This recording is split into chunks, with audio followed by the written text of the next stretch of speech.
Good morning and welcome to Living Well with Robin Stoloff, empowering you to live a healthier life. It's American Heart Month and we've got a special program today focusing on issues of the heart. Sadly, heart disease remains the number one cause of death in both men and women in this country. But here's the good news.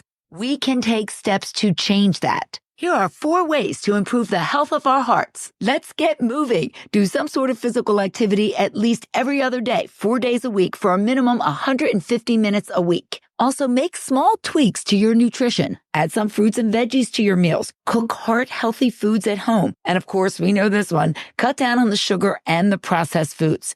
And it's important to know our heart health stats, such as our blood pressure and cholesterol. We can track our steps and heart rate with our smartwatch. Some can even detect an irregular heartbeat. Finally, improve a habit, such as getting better sleep, quitting smoking, or reducing stress. Learn more from the American Heart Association at heart.org. Lots more coming up today on Living Well with Robin Stoloff on Light 96.9. As we celebrate the month dedicated to love, we all know love feels great, but did you know it's also good for our health? Whether it's romantic love or a long-term friendship, love has amazing benefits. How does it help thee? Let me count the ways. In fact, here's 10 of them.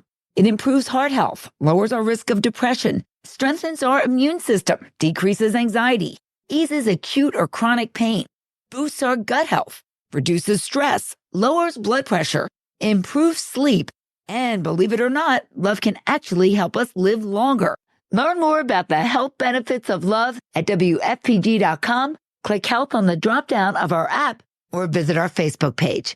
Living Well on Light 96.9. Love is in the air during the month of February, a good time for us to take stock of our relationship and take steps to strengthen it. Studies show that 69% of all conflicts occur because of different communication and thinking styles. Here with more is Susie Leonard Weller. She's an author, speaker, and life and spiritual counselor. In your book, you talk about different communication styles. Explain what they are and why they make a difference when it comes to understanding one another. Yes, thinking styles are really the preferred ways we think, communicate, relate, make decisions, and learn. And they're like being right or left-handed. They're not right or wrong, but there are consequences if we can't use both hands as needed. And this, Rob, what I found most helpful is that most squabbles at home and work are due to biological differences in how our brains are wired. And this has really helped me to stop reacting to conflict so personally, where I recognize there's 4 styles at work. So I learned from the Herman Brain Dominance Assessment in 1979 that there's 4 different ways we think. And there's 2 on the left brain, logical and practical, and 2 on the right brain, creative and relational.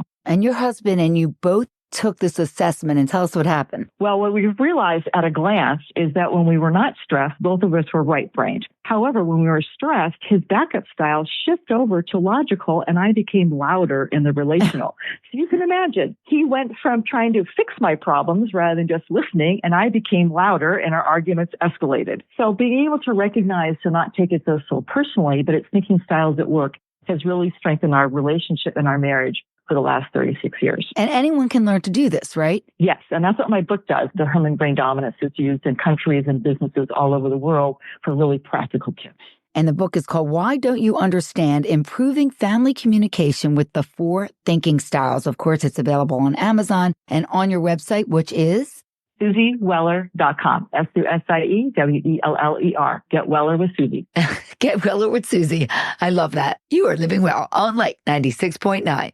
Well, Valentine's Day is Wednesday, and the most popular gift, you guessed it, chocolate. In fact, 58 million pounds is sold in the United States for this holiday. That's a lot of bonbons.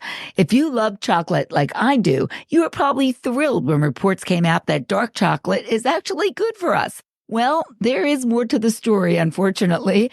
Most dark chocolate is high in flavonoids, which are also found in fruits and vegetables. These antioxidants are associated with a lower risk of heart disease. Dark chocolate has also been linked to reducing the risk of diabetes, preventing blood clots, improving memory, lowering cholesterol, and even preventing some types of cancer. However, a standard bar of dark chocolate with 70 to 85% cacao contains about 600 calories and 24 grams of sugar. Milk chocolate has about the same number of calories, but twice the sugar. Bottom line, of all the sweets we could have for Valentine's Day, Dark chocolate is probably our best choice. But remember, chocolate is a treat, not really the go-to option for improving our heart health. Learn more on our blog about dark chocolate at WFPG.com, on the health page of our app, or visit our Facebook page. Living Well on Light 96.9. If you want to learn more about improving your nutrition or losing weight the right way, you've got to hear this. NutriMed in Egg Harbor Township is offering a free 45-minute initial consultation with their nutritionist. And we have her with us right now. Welcome to Allison Strip Matter. Tell us all about it. We are so excited to offer this deal to everyone in our area. The first 50 people that call NutriMed can get an initial consultation for free. It's a 45-minute visit, and we'll go over your health history and all of your goals and get you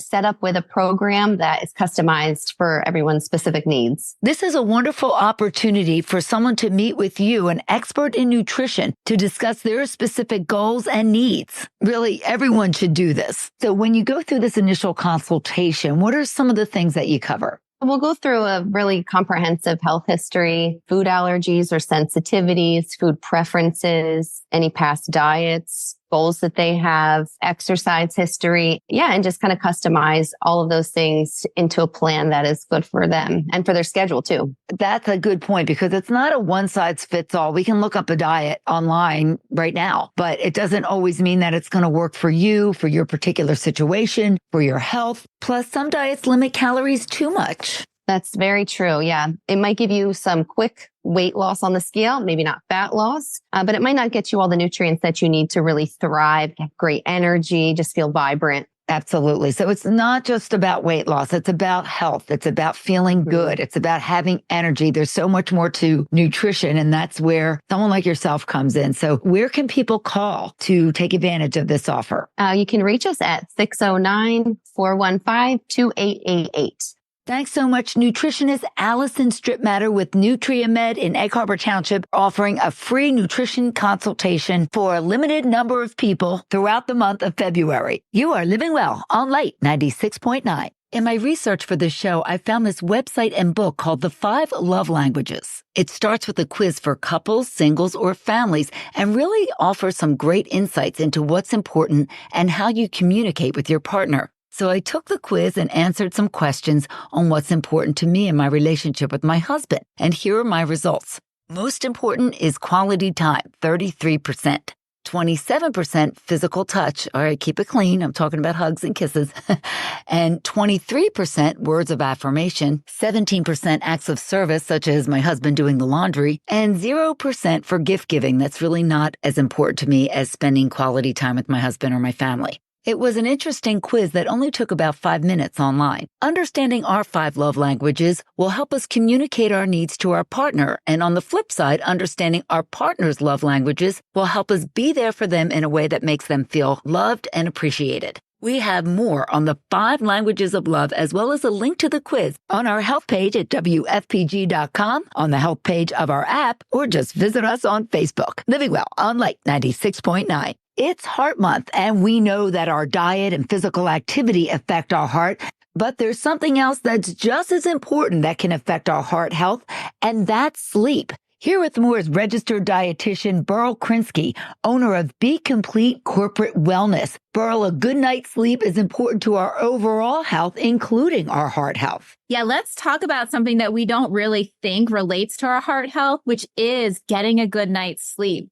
And usually when we think about sleep, we think of energy or lack of energy, and most adults need roughly 7 to 9 hours every night. However, only 1 in 3 U.S. adults say they get the recommended 7 hours of sleep. And if you don't sleep that minimum 7 hours a night, adults say they tend to have more health problems. It's pretty serious. The health problems can include things like a heart attack, depression, asthma, and it also can increase your risk for things like high blood pressure, obesity, and type 2 diabetes. Sleep is often underrated as an important aspect of our overall health.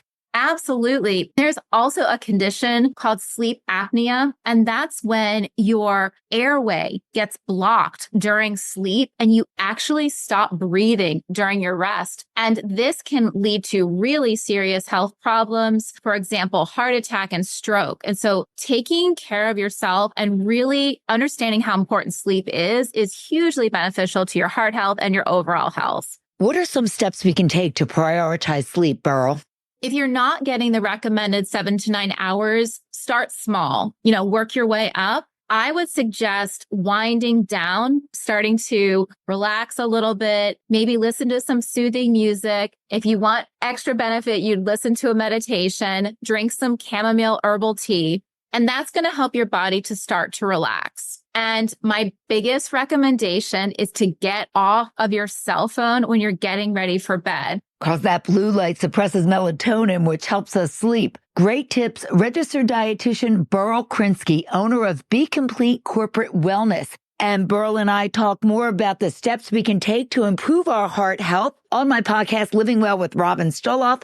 Listen wherever you get your podcasts, or you can watch the video of our conversation on my YouTube channel. In addition to sleep, we focus on diet, screen time, self-care, and physical fitness. So during this American Heart Month and the month of love, it's a good opportunity for us to show our heart some love. Thanks so much for joining me today for Living Well with Robin Stoloff, empowering you to live a healthier life. Follow me on Facebook and Instagram for bite-sized tips to help you learn more and live better. Hope you have a beautiful Valentine's Day this Wednesday. Join me again next Sunday morning at 10. Until then, keep living well.